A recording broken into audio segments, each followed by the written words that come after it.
Alaikum class, this is Mohammad Hashim Zia and you guys are watching Mathflix by Hashim Zia। भाई वो तमाम students जो ई cat की तैयारी कवर कर रहे हैं, तो भाई ई कैट का टेस्ट तो अब जस्ट राउंड द कॉर्नर है, यानी कि ई कैट का राउंड नंबर 1 आपके पास स्टार्ट हो रहा है 30 मार्च से।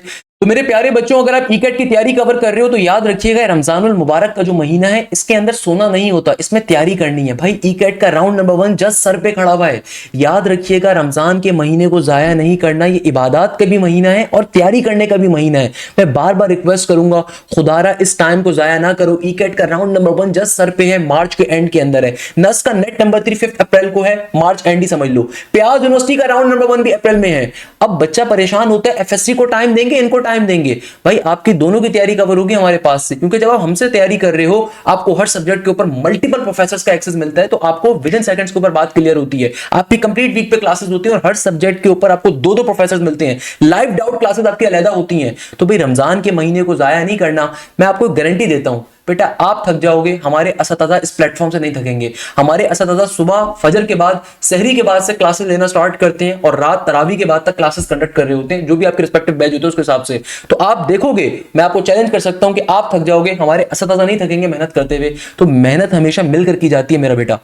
तो मैथफ्लिक्स और पीकेएम की टीम, फिजिकोमेट्रिक्स की टीम आपके लिए स्पेशल सीरीज लेकर आ रही है यूईटी के पास पेपर्स के ऊपर, जो कि यूईटी के ऑथेंटिक पेपर्स हैं। क्योंकि बेटा यूईटी के जितने रीसेंट ईयर्स के टॉपर्स थे अल्हम्दुलिल्लाह उज़्ज़वजल हमारे इदारे से पढ़ के जाते हैं, तो जब पढ़ के जाते हैं तो भाई अपने क्वेश्चंस को शेयर अप कर रहे होते हैं।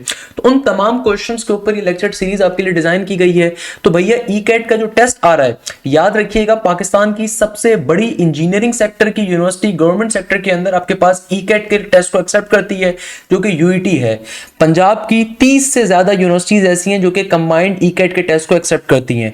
तो ई कैट का राउंड नंबर 1 आपके पास स्टार्ट हो रहा है 30 मार्च से। 22 मार्च आपके पास एडमिट कार्ड के लिए फॉर्म फिल करने की लास्ट डेट आ रही है।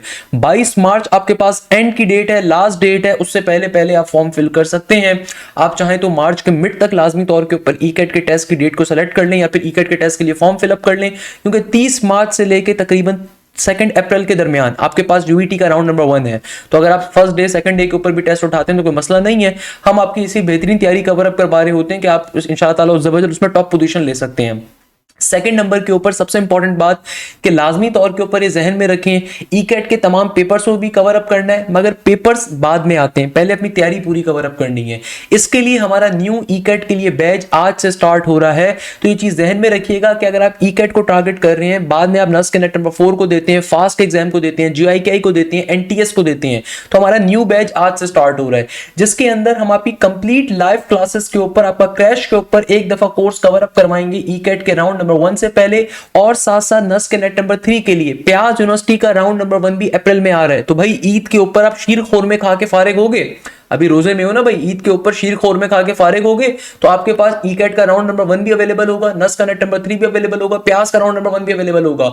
और जैसे ही आप इनसे निकलोगे, आपके एफएससी के पेपर सर पे खड़े हुए हैं। एफएससी के ए लेवल्स के पेपर से फारिग अभी होगे भी नहीं, अभी एफएससी के पेपर से आप फारिग भी नहीं होगे कि ई कैट का राउंड नंबर 2 आपके पास आ जाएगा 29 मई को, नहीं तो 1 जून को आपके पास आ रहा होगा ई कैट का राउंड नंबर 2। तो आपके पास टाइम बिल्कुल भी नहीं है। तो यही टाइम है, इसी को आपको मैक्सिमाइज करना है। तो वो बच्चे जो परेशान चल रहे हैं ना, सर एफएससी की तैयारी कैसे करेंगे, क्या करेंगे, तो भाई एफएससी आपका एप्टीट्यूड के साथ साथ वैसे ही कवर अप हो रहा होता है।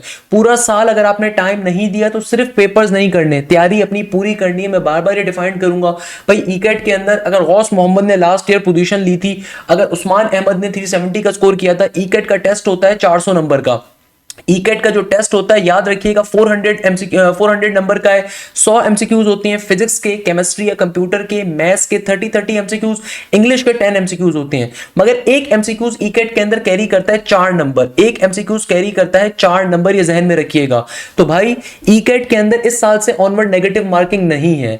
मगर एक बड़े मजे की अगर मैं आपको बात बताऊं ना, आप लोग यकीन नहीं करेंगे, इस दफा ई कैट के राउंड जो स्प्रिंग का भी टेस्ट हुआ था ना, नेगेटिव मार्किंग उसमें भी नहीं थी, बट हमारे एक बैच के स्टूडेंट ने माशाल्लाह से 346 का स्कोर किया। अब 346 4 पे डिविजिबल नंबर नहीं है, तो भाई नेगेटिव मार्किंग नहीं है, मगर उनके सिस्टम के अंदर हो सकता है अभी भी नेगेटिव मार्किंग ऐड कर रही हो, तो इसका आपने ख्याल रखना है। क्योंकि ई कैट के स्प्रिंग के अंदर एक बच्चे ने हमारे बैच से 346 का स्कोर किया, उससे ज्यादा कभी बच्चों ने किया, मगर जिस बच्चे ने 346 का स्कोर किया ना, उसका एक क्वेश्चन था मासूम सा, सर ये नंबर मुझे मिले कैसे हैं, क्योंकि 346 तो 4 पे डिविजिबल नहीं है। सही है, तो भाई आपके पास 4 पे डिविजिबल नहीं है, तो इसका मतलब क्या है, कहीं ना कहीं पे आपकी नेगेटिव मार्किंग माइट भी पॉसिबल इंपैक्ट हुई है। है, तो ये जहन में रखिएगा। तो ई कैट के अंदर ऑल दो इस साल ऑनवर्ड से नेगेटिव मार्किंग नहीं होगी, मगर आपने इसका ख्याल रखना है कि आपने ज्यादा तुक्के नहीं लगाने, क्योंकि कुछ कह नहीं सकते, नेगेटिव मार्किंग कल को आ जाए, कुछ नहीं कह सकते। मगर ई कैट ने मना किया है, नेगेटिव मार्किंग नहीं होगी उनके पेपर के अंदर। दूसरे नंबर के अंदर यूईटी के टेस्ट के अंदर please remember this thing, calculator allow नहीं होता, तो आपको तमाम की तमाम ट्रिक्स सीखनी होती हैं। तो भाई लाइव क्लासेस के ऊपर फायदा ये मिलेगा कि आपको कंप्लीट वीक पे क्लासेस मिलेंगी, हर सब्जेक्ट के ऊपर आपको दो दो पाकिस्तान के बेस्ट प्रोफेसर मिलेंगे। जहां मैथ्स के ऊपर ये बंदा है नाचीज मान लिया पढ़ा रहा होगा, वहां पे प्रोफेसर आफ्ताब पढ़ा रहे होंगे। फिजिक्स के अंदर प्रोफेसर रोनाल्ड भी होंगे, प्रोफेसर बिलाल भी होंगे।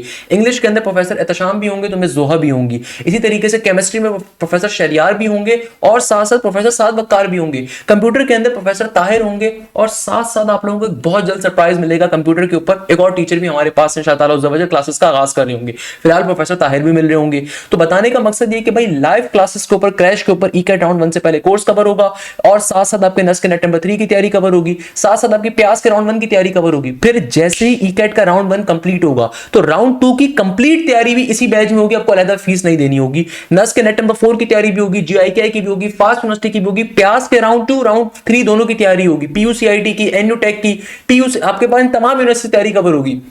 जो बच्चे सिंध साइड से बैठे हुए हैं, तो भाई सिंध के अंदर आपके पास मेहरान यूनिवर्सिटी है, एनईडी है, जिसका राउंड 1 भी आपके पास जस्ट आपके पास मई के अंदर आ रहा है, अप्रैल एंड के अंदर आ रहा है, तो उनकी तैयारी भी कंप्लीटली कवर करवाई जाएगी।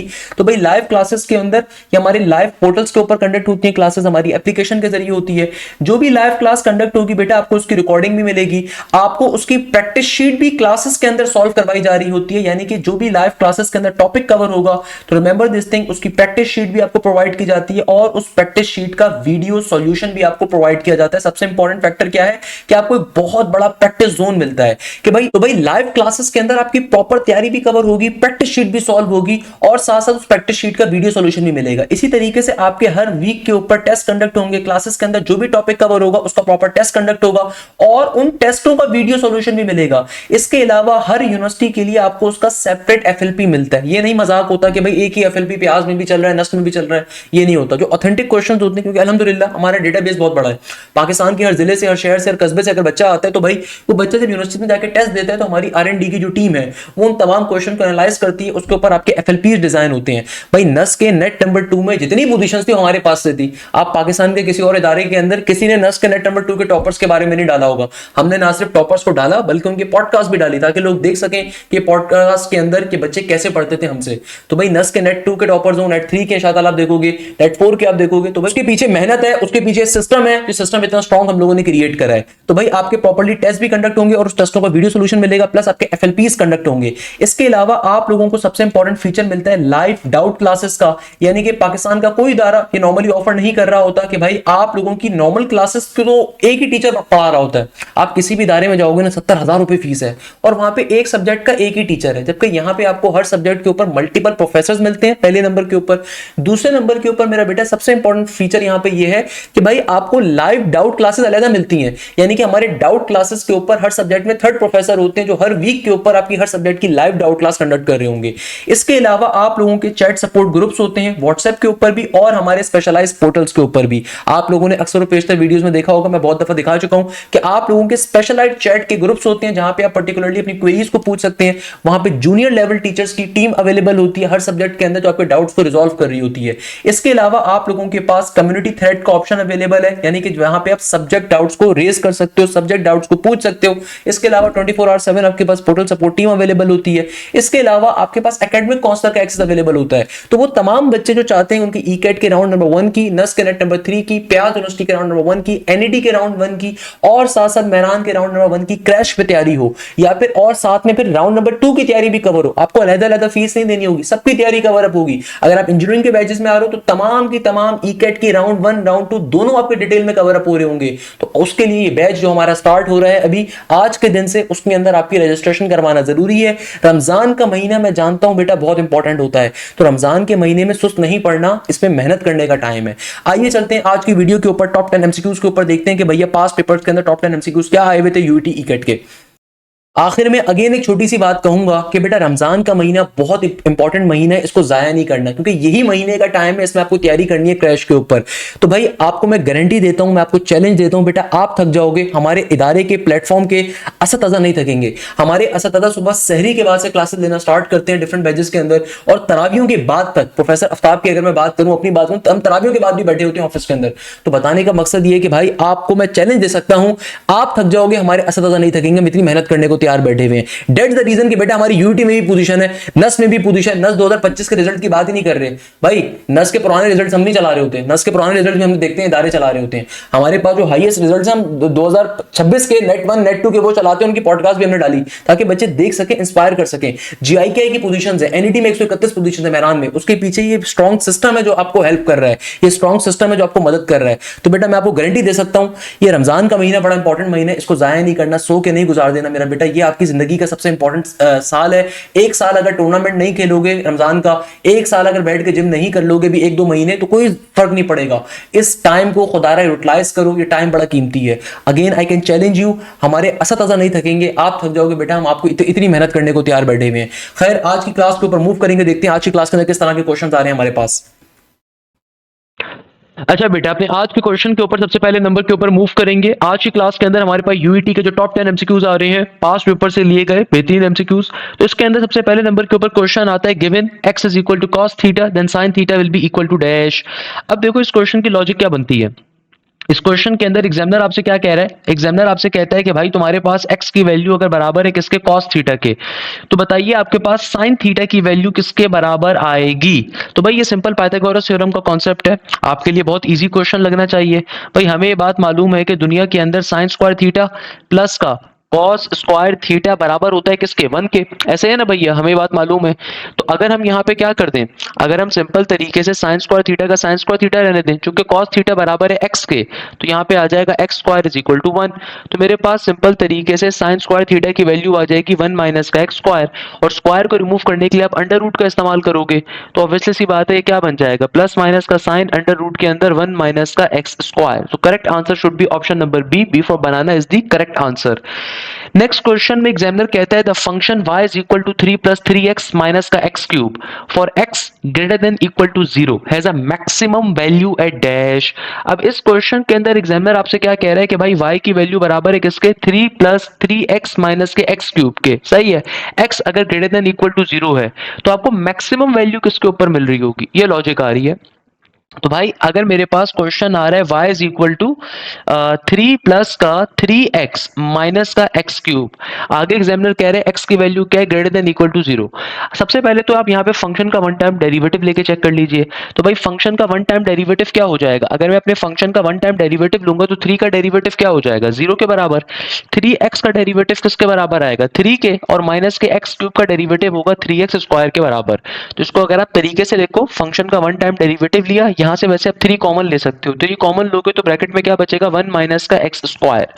हमने वन टाइम डेरिवेटिव क्यों लिया, क्योंकि भाई हमारे पास एप्लीकेशन और डेरिवेटिव के अंदर एक कॉन्सेप्ट होता है कि कभी भी आपको मैक्सिमम या मिनिमम की कंडीशन का कॉन्सेप्ट आ जाए तो वहां पे आप एक्सट्रीम कंडीशन का इस्तेमाल करते हो, और एक्सट्रीम कंडीशन क्या होती है कि एफ प्राइम एक्स की वैल्यू बराबर होती है किसके, 0 के। नॉर्मल सी बात है ना भैया, एफ प्राइम एक्स की वैल्यू क्या होती है, 0 के बराबर होती है। तो यहां से आप अपनी एक्स की वैल्यू कैलकुलेट करने के ऊपर जा सकते हो इजीली। कैसे जाओगे, कि आप सिंपल तरीके से अगर अपनी एक्सट्रीम कंडीशन का इस्तेमाल करो तो एफ प्राइम एक्स की जगह पे 0 रखोगे तो ये बन जाएगा 0 is equal to 3 into 1 minus का एक्स स्क्वायर। 3 यहाँ पे मल्टीप्लाई हो रहा है, वहां पे डिवाइड हो जाएगा, तो ये आ जाएगा 0 इज इक्वल टू 1 माइनस का एक्स स्क्वायर, माइनस का एक्स स्क्वायर वहां पे जाएगा तो एक्स स्क्वायर की वैल्यू आ जाएगी आपके पास एक तो पॉजिटिव का 1। तो x की वैल्यू मेरे पास क्या आ जाएगी, जब आप अंडर रूट को अप्लाई करोगे प्लस माइनस का 1, चूंकि एग्जामिनर ने साफ तौर पे कहा हुआ है कि x की वैल्यू हमेशा ग्रेटर देन 0 होनी चाहिए। तो ग्रेटर देन 0 का मतलब क्या है, ग्रेटर देन 0 से मुराद ये है कि भैया सिंपल तरीके से आपके पास वैल्यू क्या होगी, प्लस का 1 कंसीडर की जाएगी। तो यानी कि खाली ऑप्शन नंबर ए और ऑप्शन नंबर बी करेक्ट है। अब हमें दूसरी वैल्यू भी निकालनी है कि भाई अब दूसरा आंसर क्या होगा। तो दूसरा आंसर कैसे निकाला जाएगा, दूसरा आंसर निकालने के लिए जो भी x की वैल्यू आई है, ये आपको अपने एक्सट्रीम पॉइंट मिल गया, इसको लाके वापस आप अपने मेन क्वेश्चन में डाल दीजिए। तो मेन क्वेश्चन के ऊपर अगर मैं अपने वापस से जहां जहां x आ रहा है वहां पे x की वैल्यू को अगर प्लॉट करता हूं तो क्या बन जाएगा, 3 का 3 प्लस का 3 इंटू एक्स यानी कि 1 माइनस का 1 का क्यूब, तो ये बन जाएगा 3 प्लस का 3 6 के बराबर माइनस का 1, तो जाहिर सी बात है पॉजिटिव का 5 आ जाएगा। तो यानी कि मेरा करेक्ट आंसर क्या होगा 1 और 5। पहला आंसर 1 आया, दूसरा आपका 5 आया, तो correct answer should be option number A for Apple is the correct answer. Next question में एग्जामिनर कहता है the determinant of the matrix, आगे आपको गिवन है 5 2 5 प्लस का 5 और नीचे गिवन है नेगेटिव का 1 5 प्लस का 1 is 9, the values of 5 are equal to dash. आपको इस क्वेश्चन में देखो 2/2 के मैट्रिक्स का डिटरमिनेंट ऑलरेडी गिवन है। अब भाई ये क्वेश्चन आपके लिए बड़े इजी होने चाहिए क्योंकि हमने आपको इससे बहुत डिफिकल्ट लेवल के ऊपर चीजें सॉल्व करवाई हुई है अल्हम्दुलिल्लाह। अगर आप हमारे बैचेस का हिस्सा है तो आपको बात मालूम है कि भाई ये क्वेश्चन आपके लिए बच्चों वाले हैं। क्यों? क्योंकि भाई आपको इससे मुश्किल लेवल के ऊपर चीजें हमने सिखाई हुई हैं। तो ये क्वेश्चन तो हल्का है कि भाई आपके पास मैट्रिक्स का डिटरमिनेंट ऑलरेडी गिवन है किसके बराबर 9 के बराबर, तो आपने सिंपल तरीके डिटरमिनेंट ले लेना है। तो 5 इंटू 5 कैसे डिटरमिनेंट लोगे? 2/2 के मैट्रिक्स का डिटरमिनेंट कैसे लिया जाता है कि आपके पास क्रॉस के ऊपर वैल्यूज मल्टीप्लाई हो जाएंगी, 5 जाके मल्टीप्लाई हो जाएगा, ये 5 जाके मल्टीप्लाई हो जाएगा किसके साथ 5 प्लस 1 के साथ, फिर बीच में आएगा नेगेटिव का साइन और ये टर्म्स आपस में मल्टीप्लाई हो जाएंगी। तो नेगेटिव का 1 जब मल्टीप्लाई होगा 2 5 प्लस 5 के साथ तो नेगेटिव नेगेटिव पॉजिटिव हो जाएगा, तो ये हो जाएगा 2 5 प्लस का 5 सही है। और इक्वल टू के बाद क्या है 9, क्योंकि आपने डिटरमिनेंट दिया, डिटरमिनेंट की वैल्यू आपको ऑलरेडी गिवन है 9 के बराबर। इसको अब आप सिंप्लीफाई करवाओगे तो 5 इंटू 5 ये बन जाएगा 5 स्क्वायर प्लस का 5 और यहाँ पे हो जाएगा सिंपल तरीके से 2 5 प्लस का 5, ये 8 नहीं है भाई 5 है। इक्वल टू के बाद देखो क्या मौजूद है आपके पास, इक्वल टू के बाद मौजूद है सिंपल 9 का 9, इक्वल टू के बाद क्या मौजूद है 9 का 9। तमाम वैल्यूज को एक साइड के ऊपर आप शिफ्ट कर लोगे तो क्या बन जाएगा, ये बन गया 5 और 5 प्लस का 2 5 ये आ जाएगा आपके पास सिंपल 3 5 के बराबर। प्लस का 9 जब यहां पर आएगा तो माइनस का 9 हो जाएगा, तो 5 माइनस का 9 किसके बराबर होगा माइनस के 4 के इक्वल टू 0। अब आप फाइनली जब इसको सिंप्लीफाई करवाओगे तो क्या हो जाएगा, यहाँ पे आपके पास सिंपल तरीके से क्या हो जाएगा, मिडिल टर्म को आप ब्रेक करवाओगे, मिडिल टर्म को जब आप ब्रेक करोगे तो क्या बन जाएगा भाई, मेरे पास फर्स्ट टर्म आ रही है, फर्स्ट टर्म और लास्ट टर्म को मल्टीप्लाई करवाओगे, नेगेटिव का 4 आ रहा है, नेगेटिव के 4 को आपने दो फैक्टर्स के अंदर ब्रेक करना है, नेगेटिव के 4 को ऐसे दो फैक्टर्स में ब्रेक करो कि बीच की वैल्यू बने। तो भाई अगर मैं करता हूं इसको नेगेटिव का 4 और सॉरी प्लस का 4 और माइनस के 1 के, तो प्लस का 4 और माइनस का 1 किसके बराबर होता है, ये बराबर होता है प्लस के 3 के, और जब प्लस के 4 को मैं मल्टीप्लाई करूंगा नेगेटिव 1 के साथ तो नेगेटिव का 4 बनेगा, तो आंसर आपका प्रूव हो रहा है। तो भाई सिंपल तरीके से जब मिडिल टर्म को ब्रेक कर रहे हैं तो हमारे पास कौन कौन से फैक्टर्स आ गए, हमारे पास एक फैक्टर आ गया पॉजिटिव का 4 5 और फिर यहाँ पे आ गया माइनस का 1 5 माइनस का 4 इक्वल टू 0। तो यहाँ से अगर आप कॉमन निकालोगे तो क्या बन जाएगा, 5 कॉमन लोगे तो ब्रैकेट के अंदर आएगा 5 प्लस का 4, यहाँ से माइनस का 1 कॉमन लोगे तो ब्रैकेट के अंदर अगेन आएगा 5 प्लस का 4 इक्वल टू 0। तो आपके पास एक फैक्टर आ जाएगा 5 प्लस का 4 और दूसरा फैक्टर आ जाएगा आपके पास 5 माइनस का 1 इक्वल टू 0। तो आपके पास 5 की एक वैल्यू आ जाएगी नेगेटिव का 4 और 5 की एक वैल्यू आ जाएगी मेरे पास पॉजिटिव का 1, 5 की एक वैल्यू आ गई नेगेटिव 4, एक वैल्यू आ जाएगी मेरे पास पॉजिटिव का 1, तो 1 common negative 4 should be the correct answer. तो हमारे पास जो नेक्स्ट क्वेश्चन आ रहा है ना, इसको सॉल्व करने की एक ट्रिक होती है कि भाई देखो यहाँ पे अगेन आपको एक 2/2 का मैट्रिक्स गिवन है, एग्जामिनर कहता है कि भाई s की पावर 4 के ऊपर इसको सिंप्लीफाई करके बताओ कि s की पावर 4 के ऊपर इसका आंसर क्या होगा।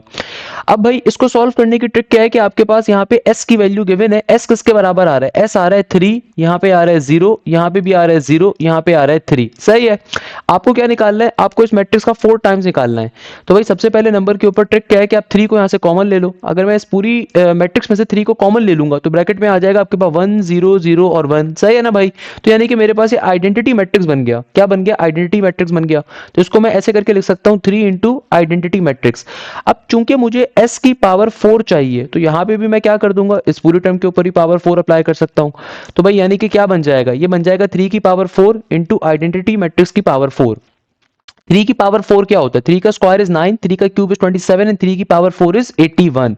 तो 81 इंटू आइडेंटिटी मैट्रिक्स की पावर 4, आइडेंटिटी मैट्रिक्स को जितनी दफा भी मल्टीप्लाई करो आंसर में आइडेंटिटी मैट्रिक्स ही मिलता है, तो अगेन आपके पास आइडेंटिटी मैट्रिक्स ही आ रहा होगा। तो सिंपल तरीके से 81 जाके तमाम टर्म से मल्टीप्लाई हो जाएगा, तो मेरा अल्टीमेट आंसर क्या आ जाएगा 81 0 0 और 81, 81 0 0 और 81। इस तरीके से फाइनली क्वेश्चन क्या हो जाएगा सॉल्व, तो आपका करेक्ट आंसर होगा option number B for banana is the correct answer. सही है ना बेटा। भाई ये सारे के सारे यूईटी के पास पेपर्स के क्वेश्चंस मैं आपको करवा रहा हूं जो कि यूईटी के 2014 के पेपर के अंदर क्वेश्चंस आए हुए। अच्छा भाई, अब देखो हमारे पास जो नेक्स्ट क्वेश्चन आ रहा है ना, ये क्वेश्चन बड़ा इंटरेस्टिंग है। इस क्वेश्चन में एग्जामिनर आपसे क्या कह रहा है, एग्जामिनर आपसे कहता है कि भाई इसको सॉल्व करके बताओ।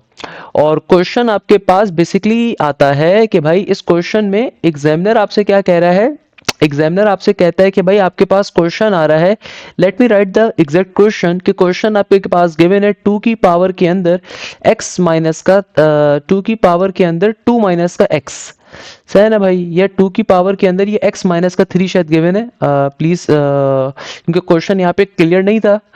अच्छा, नीचे डिवीजन के अंदर आपके पास आ रहा है 8 की पावर के अंदर नेगेटिव का x, और यहाँ पे आपके पास आ रहा है सिंपल तरीके से, अल्लाह भला करे क्या, यहाँ पे आपके पास आ रहा है सिंपल तरीके से इक्वल टू के बाद 32 का 32, 32 का 32, और इधर आ रहा है मेरे पास सिंपल तरीके से नीचे डिवीजन के अंदर 4 की पावर के अंदर x बाई 2। ये क्वेश्चन एक्चुअल गिवन है, ये पास्ट पेपर में एक्चुअल क्वेश्चन गिवन है। यहाँ पे प्लीज मेरे टाइपिस्ट एक बहुत अच्छा आदमी है, चूंकि ये यूईटी के पेपर्स इतने इजीली अवेलेबल नहीं थे तो बड़ी मुश्किल से हमें ब्लर पेपर कुछ मिले थे, जो एक्स्ट्रा आपके प्रैक्टिस के लिए हम लोगों ने बड़ी मेहनत से गेन करे थे, सही है ना भाई। तो ये एक्चुअल क्वेश्चन पास्ट पेपर्स में बेसिकली आया हुआ था। 2 की पावर में x माइनस का 3, नीचे डिवीजन में आ रहा है 8 की पावर नेगेटिव x, और इक्वल टू के बाद आ रहा है 32 डिवाइडेड बाय 4 की पावर x बाई 2। अब देखो इसको सॉल्व कैसे करोगे। सबसे पहले नंबर के ऊपर आप पहली वाली जो स्टेटमेंट है इसको आप ब्रेक कर दो। ब्रेक कैसे करते हो बेटा, पावर पावर, कभी भी दो टर्म्स की अगर बेसिस सेम होती हैं तो पावर्स ऐड होती हैं। तो सेम कॉन्सेप्ट का इस्तेमाल करते हुए मैं यहाँ पे क्या करता हूँ, मैं सिंपल तरीके से यहाँ पे पहले तो इनको ब्रेक डाउन कर देता हूँ। 2 की पावर में अगर x माइनस 3 गिवन है तो मैं 2 की पावर x और 2 की पावर नेगेटिव 3 को ब्रेक कर देता हूँ। नीचे डिवीजन में आ रहा है 8 की पावर नेगेटिव x, नीचे डिवीजन में आ रहा है 8 की पावर नेगेटिव x, तो इसको भी आप सिंप्लीफाई कर सकते हो। 8 क्या होता है, 8 होता है 2 के क्यूब के बराबर। 8 किसके बराबर होता है, 2 के क्यूब के बराबर होता है ना बेटा 8। 8 क्या होता है भाई, 2 की पावर 3 बराबर होता है 8 के। तो अगर मैं यहाँ पे लिखूं 2 की पावर नेगेटिव का 3 इंटू एक्स, तो बात एक ही है। क्यों, क्योंकि बेटा देखो हमारे पास 2 की पावर 3 होता है 8 के बराबर, और पहले से ऊपर मौजूद था नेगेटिव का x, तो नेगेटिव का x सिंपल पावर पावर हमेशा मल्टीप्लाई होती है। अच्छा 32 क्या होता है, 32 होता है 2 की पावर 5 के बराबर, और यहाँ पे आ रहा है 4 की पावर में x बाई 2, 4 होता है देखो 2 के स्क्वायर के, और पहले से पावर में मौजूद था x बाई 2, तो इस 2 से 2 कट जाएगा। वैसे तो इस 2 की पावर, चलो नीचे वाली टर्म को नीचे से ऊपर शिफ्ट कर दोगे तो क्या बन जाएगा, जब इस कंप्लीट नीचे वाली टर्म को नीचे से ऊपर शिफ्ट करोगे तो ये बन जाएगा 2 की पावर x इंटू 2 की पावर नेगेटिव 3। अब जब नीचे वाली टर्म नीचे से ऊपर जाएगी ना, तो मैथ्स का एक बेसिक कॉन्सेप्ट है। मैथ्स का बेसिक कॉन्सेप्ट क्या होता है, जब कभी आप डिनोमिनेटर से न्यूमरेटर के ऊपर, न्यूमरेटर से डिनोमिनेटर के ऊपर पावर को शिफ्ट करते हो या कंप्लीट टर्म को शिफ्ट करते हो, तो पावर का साइन क्या हो जाता है, कन्वर्ट हो जाता है। तो नेगेटिव का 3x कन्वर्ट हो जाएगा पॉजिटिव के 3x के ऊपर, नेगेटिव का 3x क्या हो जाएगा पॉजिटिव के 3x पे कन्वर्ट। और यहाँ पे क्या मौजूद था, पहले से ऊपर मौजूद है 2 की पावर 5, और इस 2 से 2 कट गया तो सिंपल 2 की पावर x बच रहा है। इसको भी जब नीचे से ऊपर भेजोगे तो 2 की पावर नेगेटिव का x बच रहा होगा, सही है। अब इनको सिंप्लीफाई करो। अगेन मैथ्स का बेसिक कॉन्सेप्ट है, एक से ज्यादा टर्म्स अगर मल्टीप्लाई हो रही हो, उनकी बेसिस सिमिलर है तो पावर्स आपस में ऐड हो जाती हैं। तो ये बन जाएगा x माइनस का 3 और प्लस का 3x, इक्वल टू के बाद क्या बन जाएगा, इक्वल टू के बाद हो जाएगा 2 की पावर 5 माइनस का x। मैथ्स का बेसिक कॉन्सेप्ट होता है इक्वल टू के आमने सामने अगर बेसिस सिमिलर हो जाएं तो पावर्स को आप आपस में इक्वेट करवा सकते हो, तो पावर्स क्या हो जाएंगी, आपस में इक्वेट हो जाएंगी। तो ये बन जाएगा x माइनस का 3 प्लस का 3x, इक्वल टू के बाद ये हो जाएगा 5 माइनस का x। तमाम एक जैसी टर्म्स को एक साइड पे शिफ्ट कर देते हैं, तो x प्लस का 3x ये बन गया 4x के बराबर, माइनस का x यहाँ पर आएगा, प्लस का x हो जाएगा, प्लस का 5 ऑलरेडी यहाँ पर है, माइनस का 3 जब यहाँ पर आएगा तो क्या बन जाएगा मेरे पास, ये हो जाएगा प्लस के 3 के बराबर। 4x प्लस का x ऑब्वियसली 5x हो जाएगा, और 5 प्लस का 3 किसके बराबर होता है 8 के, तो x की वैल्यू आ जाएगी आपके पास 8 डिवाइडेड बाय 5 के बराबर। x की वैल्यू क्या आ जाएगी 8 डिवाइडेड बाय 5 के बराबर पॉजिटिव का। तो correct answer should be option number C for cat is the correct answer. अच्छा बेटा, अब देखो हमारे पास जो नेक्स्ट क्वेश्चन आ रहा है इसमें एग्जामिनर क्या कहता है, एग्जामिनर कहता है कि भाई अगर n की वैल्यू ग्रेटर देन 0 है तो भाई आपसे एग्जामिनर कह रहा है 4x स्क्वायर प्लस का kx प्लस का 25 अगर तो बराबर है किसके, अगर तो बराबर है 2x प्लस n के होल स्क्वायर के, for all values of x then the value of k minus का n आपको कैलकुलेट करनी है। माशाल्लाह से क्या कैलकुलेट करनी है, k माइनस का n। अच्छा भाई, अब देखो इसको सॉल्व कैसे करेंगे। हम इसको सॉल्व करने के ऊपर अगर जाते हैं तो पहले तो आप एक्सपेंशन करवाने के ऊपर जाओ टर्म्स की। अगर हम टर्म्स को एक्सपेंड करवाने के ऊपर भी जाएं, अगर हम टर्म्स को एक्सपेंड करवाने के ऊपर जाएं तो भाई राइट हैंड साइड को आप पहले एक्सपेंड करवा सकते हो ताकि आपके पास वैल्यूज एटलीस्ट समझ में आए हमें। तो भाई अगर तो क्वेश्चन एग्जैक्टली यही पेपर के अंदर जैसे आ रहा है मेरे पास 4x स्क्वायर प्लस का kx प्लस 25 इक्वल टू, इसको अगर मैं एक्सपेंड करवाऊंगा तो ये बन जाएगा सिंपल a प्लस बी का होल स्क्वायर, तो ये बन जाएगा 4x स्क्वायर। देन यहाँ पे आ जाएगा मेरे पास सिंपल तरीके से 2 to jar 4x into N, और फिर यहाँ पर आ जाएगा ऑब्वियसली प्लस का एन स्क्वायर। सही है भाई। तो ये मेरे पास राइट हैंड साइड के ऊपर एक्सपेंड करवाने पे वैल्यूज आ गई। अब अगर मैं दोनों साइड्स को आपस में कंपेयर करवाऊं तो देखो 4x स्क्वायर के सामने आ रहा है 4x स्क्वायर, ये आपस में कैंसिल आउट हो सकता है। हमारे पास सिमिलरली के एक्स के सामने क्या आ रहा है, के एक्स के सामने आ रहा है 4n इंटू एक्स। यहां से मैं कह सकता हूं कि भाई मेरे पास सिंपल k की वैल्यू आती है 4 इंटू एन के बराबर। और अगर मैं फर्दर इसको देखूं तो एन स्क्वायर के सामने आ रहा है 25, तो मैं कह सकता हूं कि भाई एन स्क्वायर की वैल्यू क्या है, 25 के बराबर।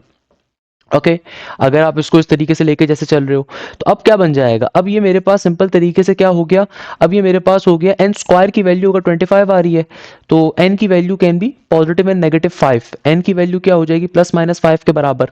तो यहां से फिर मैं के की वैल्यू कैलकुलेट कर सकता हूं, तो के की वैल्यू क्या होगी, 5 4 जार 20, एक दफा पॉजिटिव का 20 होगा और एक दफा फिर नेगेटिव के 20 के ऊपर आ रही होगी।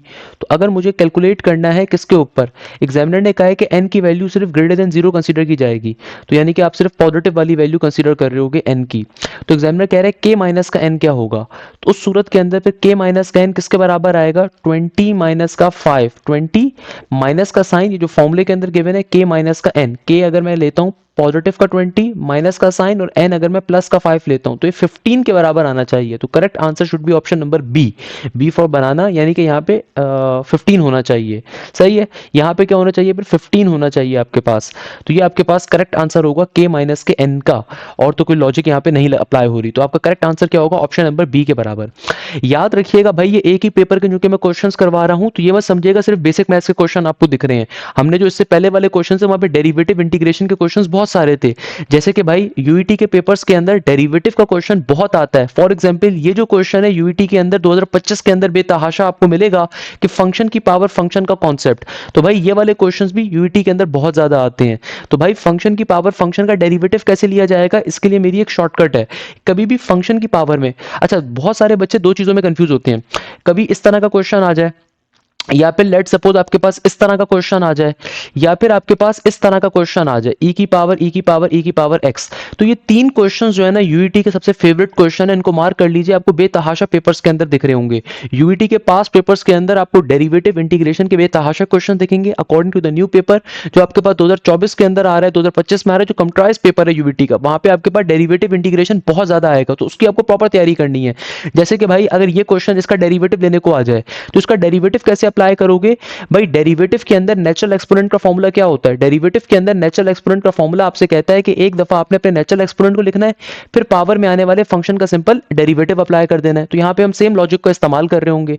तो भाई ई की पावर एक्स का डेरिवेटिव कैसे लोगे, एक दफा आप अपने ओरिजिनल क्वेश्चन को लिखोगे, एक दफा आप अपने ओरिजिनल क्वेश्चन को लिखोगे, फिर इसकी पावर में जो कंप्लीट फंक्शन आ रहा है इसका डेरिवेटिव लोगे। अब इसकी पावर में जैसे ई की पावर एक्स आ रहा है, तो इसका जब डेरिवेटिव लोगे तो ये भी नेचुरल एक्सपोनेंट है, तो अगेन नेचुरल एक्सपोनेंट का फॉर्मूला अप्लाई करोगे, एक दफा अपने नेचुरल एक्सपोनेंट को लिखोगे, फिर इसकी पावर में जो फंक्शन आ रहा है इसका डेरिवेटिव लोगे, अगेन ई की पावर एक्स आ रहा है, तो सिंपल तरीके से इसका डेरिवेटिव क्या होगा, एक दफा अपने नेचुरल एक्सपोनेंट को लिखोगे, फिर इसकी पावर में जो फंक्शन आ रहा है उसका डेरिवेटिव लोगे, तो एक्स का डेरिवेटिव एक्स के रिस्पेक्ट से 1 होता है, इसका आंसर होगा।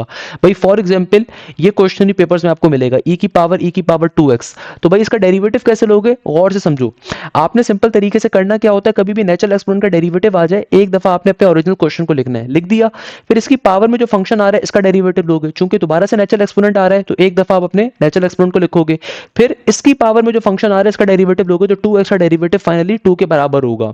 सही है ना बच्चा। अच्छा इसी तरीके से अगर कॉमन एक्सपोनेंट का क्वेश्चन आ जाए, यानी कि कांस्टेंट की पावर में फंक्शन आ रहा हो, तो कॉमन एक्सपोनेंट का डेरिवेटिव में फॉर्मूला क्या होता है, एक दफा आप अपने ओरिजिनल क्वेश्चन को लिखोगे, सही है, लिख दिया, फिर पावर में जो फंक्शन आ रहा है उसका डेरिवेटिव लोगे, तो साइन एक्स का डेरिवेटिव होता है पॉजिटिव के कॉस एक्स के बराबर। फिर बात यहां पे खत्म नहीं होगी, बात पड़ेगी आगे, आगे जाके ln लिखोगे और जो भी कांस्टेंट वैल्यू आ रही है वो ln के फंक्शन के तौर पे आ जाती है। ये इसका डेरिवेटिव का लिखने का तरीकाकार होता है। और तीसरी तरह का जो एक्सपोनेंट होता है ना वो ये वाला होता है, ये पेपर में बहुत आता है कि जहां पे फंक्शन की पावर में फंक्शन आ जाए। तो इसको सॉल्व करने की मेरी एक ट्रिक है। इसको सॉल्व करने की ट्रिक क्या है, कि भाई एक दफा आपने अपने ओरिजिनल क्वेश्चन को लिखना है, लिख दिया। फिर पावर में जो फंक्शन आ रहा है ना, अब उसको तहरीर करो। नीचे डिवीजन में बेस वाले फंक्शन को लिखो। फिर बेस वाले फंक्शन का डेरिवेटिव ले लो, तो एक्स का डेरिवेटिव एक्स के रिस्पेक्ट से क्या होता है, 1 के बराबर। फिर बीच में साइन लगाओ प्लस का एल का एल, जो बेस वाला फंक्शन है वो एल का फंक्शन बन जाएगा। और सिंपल तरीके से आपका जो पावर में फंक्शन आ रहा है उसका डेरिवेटिव लोगे तो कॉस एक्स का डेरिवेटिव हो जाएगा नेगेटिव के साइन एक्स के बराबर। ये इसका पर्टिकुलरली आपके पास आंसर आ जाएगा। ये इसका क्या आ जाएगा, सिंपल आंसर आ जाएगा। ये इस तरीके से सॉल्व हो गया। लेट सपोज एक और क्वेश्चन दिखाता हूं। मैं कहता हूं कि भाई टेंजन एक्स की पावर में आपके पास आ जाए अंडर रूट के अंदर एक्स स्क्वायर प्लस का 3x। सही है, ये एक्स स्क्वायर प्लस का 2x आ गया। तो भाई इसका डेरिवेटिव अप्लाई करना है। कैसे अप्लाई करोगे, देखो कभी भी फंक्शन की पावर में अगर फंक्शन आ जाए, मोस्ट इंपॉर्टेंट कॉन्सेप्ट है। सही है ना भैया, ये मोस्ट इंपॉर्टेंट कॉन्सेप्ट है। कैसे सॉल्व करोगे, एक दफा आपने अपने ओरिजिनल क्वेश्चन को एडिटिव लिखना है। एक दफा आपने क्या करना है, अपने ओरिजिनल क्वेश्चन को एडिटिव लिख देना है, लिख देना है। फिर उसके बाद क्या करोगे, सिंपल तरीके से पावर में जो फंक्शन आ रहा है पहले उसको लिखो। अंडर रूट के अंदर एक्स स्क्वायर प्लस 2x आ गया, लिख दिया। फिर बेस में जो फंक्शन आ रहा है ना, यानी कि बेस के अंदर नीचे वाला, उसको लिखोगे। अब अगले स्टेप में क्या करते हो, बेस वाले फंक्शन का डेरिवेटिव लेते हो। तो भैया टेंजन एक्स का डेरिवेटिव क्या होगा, टेंजन एक्स का डेरिवेटिव होता है आपके पास सेक स्क्वायर एक्स के बराबर। बीच में साइन लगाओगे प्लस का एल का एल, जो भी ये बेस वाला फंक्शन था ये एल का फंक्शन बन जाएगा टेंजन एक्स। सही है। और अब जो पावर वाला फंक्शन है उसका डेरिवेटिव लोगे, तो पावर में चूंकि under root x square plus 2x आ रहा है, तो रूट के एक्स स्क्वायर प्लस 2x का डेरिवेटिव क्या होगा मेरा बेटा, under root x square plus 2x का डेरिवेटिव किसके बराबर होता है, ये बराबर होगा स्क्वायर रूट का डेरिवेटिव लेने की। अगेन एक शॉर्टकट होती है डेरिवेटिव में, जो मैंने आप लोगों को सिखाई भी है, कि स्क्वायर रूट का डेरिवेटिव लेने की ट्रिक होती है 1/2 लिखो, और जो रूट वाली टर्म है एज इट इज नीचे वाले रूट के अंदर डाल दो। सही है। और फिर ऊपर जाके रूट के अंदर वाली टर्म का डेरिवेटिव लो, तो एक्स स्क्वायर का डेरिवेटिव 2x हो जाएगा, और 2x का डेरिवेटिव हो जाएगा 2 के बराबर। सिंप्लीफाई कर दोगे फर्दर तो आपका आंसर आ गया। तो भाई इस शॉर्टकट को अपने पास उतार लो। कभी भी fx की पावर में अगर gx आ जाए तो सॉल्व करने की ट्रिक क्या है, एक दफा लिखोगे एज इट इज अपने क्वेश्चन को, फिर पावर में जो क्वेश्चन आ रहा है उसको लिखो, फिर डिवीजन में बेस वाले फंक्शन को लिखो। फिर सिंपल तरीके से ऊपर जाके बेस वाले फंक्शन का डेरिवेटिव लो और प्लस का साइन लगाओ। फिर ln का ln, fx का fx, यानी कि ln के अंदर जो बेस वाला फंक्शन था उसको डालो, और फिर जो पावर वाला फंक्शन है उसका डेरिवेटिव अप्लाई कर दो। आपका सिंपल तरीके से आंसर आ जाएगा। मोस्ट इंपॉर्टेंट ट्रिक है भाई।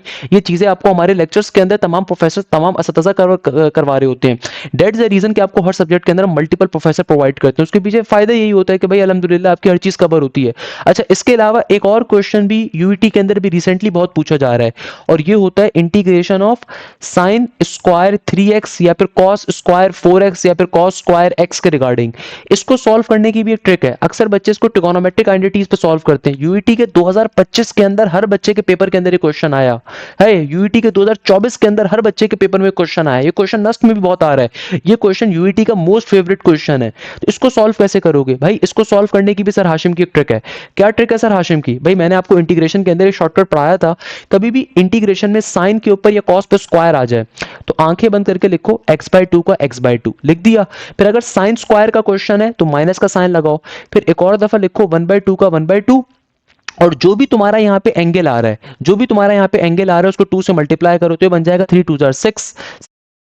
और ऊपर जाके क्या करोगे, ऊपर जाके सिंपल सिर्फ हमेशा साइन लिखोगे, और जो भी वैल्यू यहाँ पे ब्रैकेट में लिखी है ना वो एज एंगल के तौर पे तुम्हारे पास आ जाएगी प्लस के सी के साथ।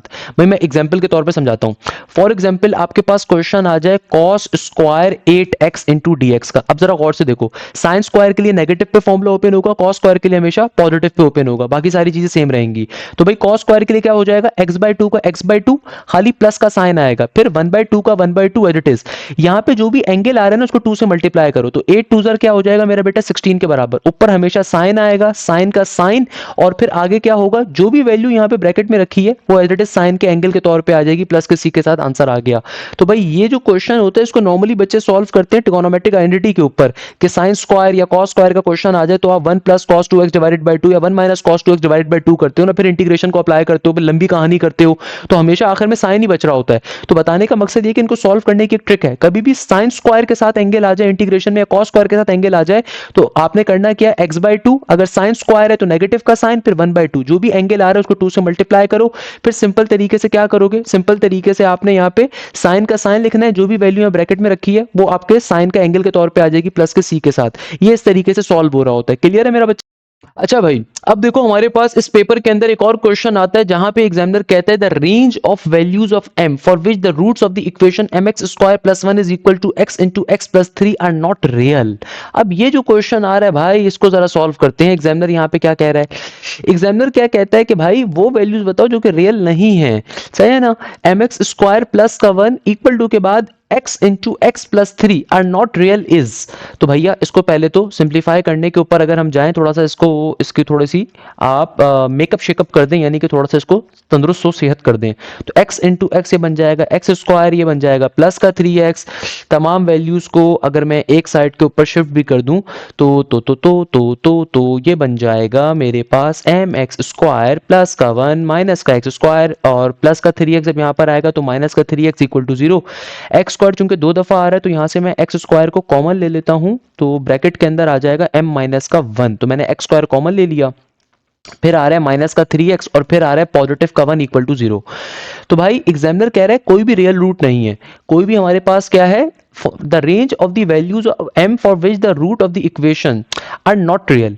तो नॉट रियल होने का मतलब क्या है? देखो अगर कभी भी आपके को रियल रूट्स नहीं मिल रहे, इसका मतलब क्या होता है कि डिस्क्रिमिनेंट की वैल्यू आपके पास लेसर देन 0 है भाई? अकल से सोचो ना मेरा बच्चा, इसका मतलब क्या है? डिस्क्रिमिनेंट की वैल्यू क्या होगी? 0 से छोटी होनी चाहिए। इसका मतलब क्या है? डिस्क्रिमिनेंट की वैल्यू 0 से छोटी होनी चाहिए। डिस्क्रिमिनेंट फॉर्मूला क्या होता है? बी स्क्वायर माइनस का 4ac। अगर कोई भी रूट रियल ना हो, कंडीशन क्या होगी कि भैया मेरे पास डिस्क्रिमिनेंट की वैल्यू कैसी हो? 0 से छोटी। तो भाई यहाँ पे मुझे देखो a किसके बराबर है? a कहते हैं एक्स स्क्वायर कोफिशिएंट को, ये बराबर है m माइनस 1 के। b कहते हैं आप नेगेटिव के 3 को, c का हो गया 1 को। तो इस केस के अंदर b आ जाएगा नेगेटिव 3 का स्क्वायर जो कि ऑब्वियसली 9 हो जाएगा, माइनस का 4 सही है, माइनस का 4।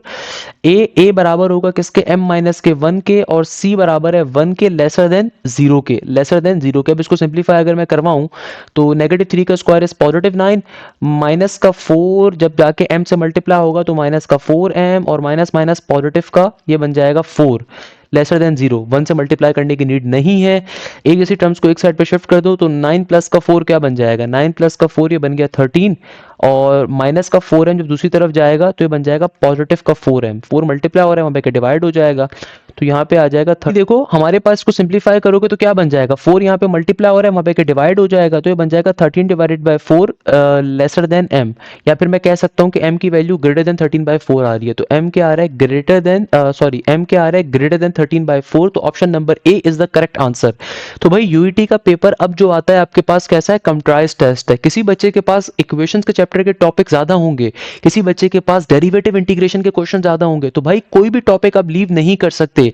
याद रखिएगा आपने ईकेट का राउंड नंबर 1 भी देना है, राउंड नंबर 2 भी देना है, क्योंकि कंपटीशन लेवल बहुत ज्यादा है अब यूईटी साइड के ऊपर। तो आपने दोनों की तैयारी करनी है। इसीलिए हमारा जो न्यू बैच है, ये क्रैश बैच है जो अभी स्टार्ट हुआ है, जिसमें हम आपकी ईकेट के राउंड नंबर 1 से पहले एक दफा कंप्लीट तैयारी कवर करवाएंगे, फिर राउंड नंबर 2 से पहले एक दफा कंप्लीट तैयारी कवर करवाएंगे। इसके अलावा नस के नेट नंबर 3 हो, नस का नेट नंबर 4 हो, वो सब भी कवर अप हो रहा होगा। तो लाजमी तौर पे आपने तभी बैच का हिस्सा बनना है। नेक्स्ट क्वेश्चन में एग्जामिनर कहता है कि भाई आपके पास solution set of the equation बता दीजिए। अब ये तो बहुत ही इक्वेशंस का बेसिक क्वेश्चन आ रहा है भाई।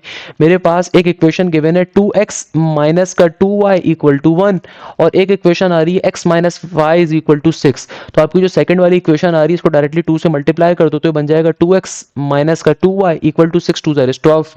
और फिर मैं इन दोनों को आपस में अगर सबट्रैक्ट करवाऊं, 2x माइनस का 2y इज इक्वल टू 12, अगर मैं दोनों इक्वेशंस को सेपरेट करवाऊं, बल्कि तमाम टर्म्स के साइन चेंज हो जाएंगे ना यार, तमाम के तमाम टर्म्स के साइन चेंज हो जाएंगे। अगर मैं इन दोनों को ऐड भी करवा दूं, अगर मैं इन दोनों इक्वेशंस को ऐड भी करवा दूं, भाई 2x भी कट जाएगा। नहीं ना, देखो ना, अगर इन दोनों इक्वेशंस को आप सेपरेट करवाओगे ना तो भाई x भी कट जाएगा, y भी कट जाएगा, नॉर्मल सी बात है। तो इसका मतलब क्या है? इसका मतलब तो ये है कि भैया अल्लाह भला करे आपके पास कोई भी नो सॉल्यूशन है, आपके पास कोई भी सॉल्यूशन यहाँ पे वेरीफाई नहीं करता। इसके पीछे वैसे एक लॉजिक होती है, सही है ना? इसके पीछे वैसे हमारे पास एक लॉजिक होती है कि आप डायरेक्टली भी चेक कर सकते हो कि आपकी क्वेश्चन क्या आ रहा है। आपके पास इसके अंदर वैसे एक कॉन्सेप्ट होता है, एक लॉजिक होती है कि भाई हमारे पास दुनिया के अंदर कब आपको 1 सॉल्यूशन मिलेगा, कब आपको 2 सॉल्यूशन मिलेगा, कब आपको मल्टीपल सॉल्यूशन मिलेंगे। तो उसके पीछे लॉजिक क्या होती है भाई, जरा उसको चेक कर लीजिएगा। इस कॉन्सेप्ट को अपने पास नोट डाउन कहीं पे कर लें कि भाई याद रखिएगा दुनिया के अंदर किसी भी इक्वेशन से आपको यूनिक वैल्यू एक्स और वाई की कब मिलती है, कभी भी आपको दुनिया के अंदर यूनिक सॉल्यूशन कब मिलता है। ये मोस्ट इंपॉर्टेंट एमसीक्यूज है, इक्वेशंस का टॉपिक का ये क्वेश्चन बहुत पेपर के अंदर आता है। लोगों को लगता है कि इतना आसान क्वेश्चन है, क्या ही क्वेश्चन होगा, अब अक्सर बच्चे पे फंस जाएंगे, वन वन सेलेक्ट कर आ जाएंगे, हालांकि बेसिक चीज है। तो भाई यूनिक सॉल्यूशन आपको उस वक्त मिलता है कभी भी जब आप दो इक्वेशंस के एक्स कोफिशिएंट को लो, यानी कि a1 का मतलब है पहली वाली इक्वेशन का एक्स कोफिशिएंट, a2 का मतलब है दूसरी वाली इक्वेशन का एक्स कोफिशिएंट, अगर तो वो बराबर नहीं है दूसरी इक्वेशन के y कोफिशिएंट्स के रेशो के, यानी कि भाई आपने सिंपल तरीके से जैसे कि यहाँ पे आपके पास a1 किसके बराबर है 2 के, और आपके पास y1 यानी कि b1 किसके बराबर है -2 के, यहाँ पे a1 बराबर है आपके पास x के, और सॉरी a2 बराबर है x के और b2 बराबर है y के। तो यहाँ पे आप खुद देखो क्या आपको यूनिक सॉल्यूशन मिल सकता है, खुद सोचो आप यहाँ पे क्या आपको यूनिक सॉल्यूशन मिल सकता है, नहीं मिल सकता। क्यों? क्योंकि मेरा बेटा आप अगर देखते हो, आप अगर देखो तो a1 की वैल्यू क्या है 2 के बराबर, और नीचे डिवीजन में a2 क्या है, a2 बराबर है 1 के, इक्वल टू के बाद, सही है ना, इक्वल टू के बाद आपके पास b1 किसके बराबर है, b1 बराबर है अगेन मेरे पास नेगेटिव के 2 के, और b2 किसके बराबर है -1 के, नेगेटिव नेगेटिव कट गया, तो यानी कि 2 इज इक्वल टू 2 आ रहा है। तो भाई यूनिक सॉल्यूशन होने की कंडीशन ये होती है कि दोनों कभी भी आपस में बराबर नहीं होंगे। अगर ये दोनों आपस में बराबर हैं इसका मतलब क्या होता है, नो सॉल्यूशन, यानी कि भाई कभी भी दुनिया के अंदर a1 डिवाइडेड बाय a2 अगर बराबर हो b1 डिवाइडेड बाय b2 के, और ये बराबर हो c1 डिवाइडेड बाय c2 के, ऐसे केस में हमेशा आपको क्या मिलता है, नो सॉल्यूशन मिलता है। क्या मिलता है, नो सॉल्यूशन आपको मिलता है, सही है ना भाई, क्या मिलता है हमेशा आपको, नो सॉल्यूशन। तो बेटा ये चीज हमेशा जहन में रखिएगा कि आपको वन सॉल्यूशन या यूनिक सॉल्यूशन कब मिलता है, जब दो लाइनें आपस में इंटरसेक्ट करती हैं। वाइल नो सॉल्यूशन कब मिलता है, जब दुनिया में दो लाइनें आपस में पैरेलल होती हैं, यानी कि स्लोप की वैल्यू उनकी सिमिलर होती है मगर उनका बी क्या होता है, डिफरेंट होता है। या फिर एक कॉन्सेप्ट इसमें का ये भी होता है कि इनफिनाइट या मैनी सॉल्यूशंस का होना, वो सूरत में मिलता है जब सेम एम हो बट और सेम बी हो आपके पास, जब सेम एम हो और आपके पास सेम बी हो, तो फिर इनफिनाइटली आपके पास अगर एक ही लाइन के ऊपर दो इस तरीके से आपके पास दो लाइनें आ जाएं, यानी कि कोइंसिडेंट लाइंस आ जाएं। खैर वो एक अलग टॉपिक है। तो बताने का मकसद ये कि यहाँ पे करेक्ट आंसर क्या होगा, आपके पास एम्प्टी सेट होगा, यानी कि नो सॉल्यूशन आपका एग्जिस्ट कर रहा है, तो correct answer should be option number A for Apple is the correct answer. अच्छा, क्वेश्चन नंबर 29 के अंदर एग्जामिनर क्या कहता है, एग्जामिनर कहता है कि भाई आपको सॉल्व करके बताना है किस चीज को, आपको बताना है solution set of this particular equation.